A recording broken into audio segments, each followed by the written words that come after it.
What is a motive? According to Merriam-Webster's dictionary, it is a recurrent phrase or figure that is developed through the course of a musical composition. Many would say that this definition describes the idea of motive quite accurately. However, a close examination of the repertoire will show that the above description is insufficient. One principal misconception is that a motive must consist of elements related only to pitch and rhythm.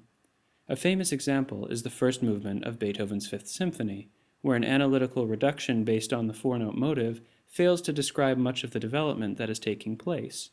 Why? The answer is quite simple. A significant portion of the musical development has nothing to do with the rhythm and contour of the four-note idea. So we ask again, what is a motive? A motive is, in part, a salient feature of a musical idea. More simply put, if the ear is drawn to a particular feature, expectations are created that must be fulfilled. Any number of things can create this expectation and be used as a motive. Just to name some examples, one might develop a particular orchestration, a dynamic contrast, a specific chord, a melodic idea, or a characteristic rhythm. In general, if you don't plan on developing something, don't make it stand out. Being able to control the salience of ideas is one of the keys to good composition. Let's look at an example from Mozart. Perhaps the most salient feature of this theme is Mozart's prevalent use of the appoggiatura. The score on the screen testifies to the fact that one's ear is drawn to this feature. Although rather unmusical, the editor has placed an accent under each occurrence of the appoggiatura motive. Note that it first occurs on an eighth note followed by an anticipation, and later as a quarter note. How does Mozart develop this? The eighth note version of the appoggiatura motive at measure 1 and the fact that the quarter note version resolves on a weak beat both suggest development at the rhythmic level. Mozart fulfills this expectation in measure 5 when the appoggiatura is combined with syncopation. The normalized version of this occurs 2 measures later, where the anticipation note from measure 1 is developed.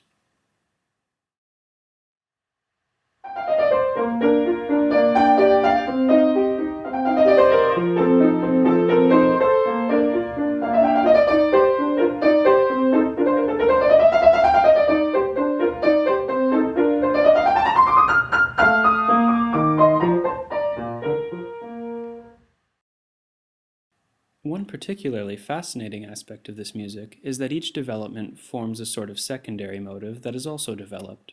For example, in the development section, Mozart momentarily sheds the appoggiatura motive and writes a syncopated line over a G pedal.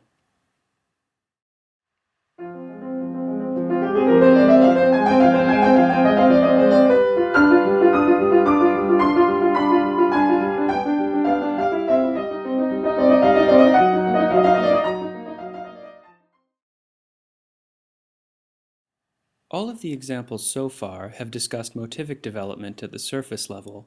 However, an exploration of the Schenkerian middle ground reveals a wealth of development at a deeper level.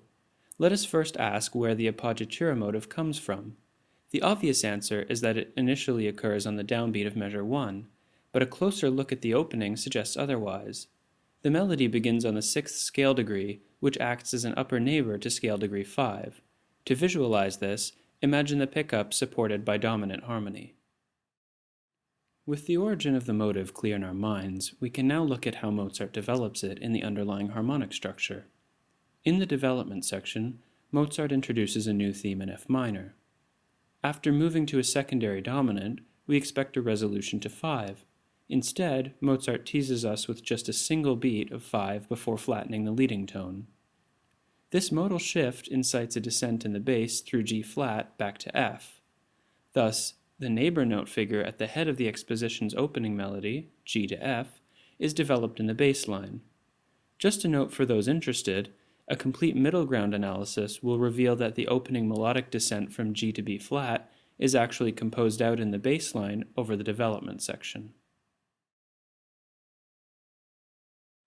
The moral of the story is, when you have a musical idea, first ask yourself which features are most salient, and then think of ways to develop them on multiple levels. Simply put, don't draw attention to something if you have no plans for doing something with it.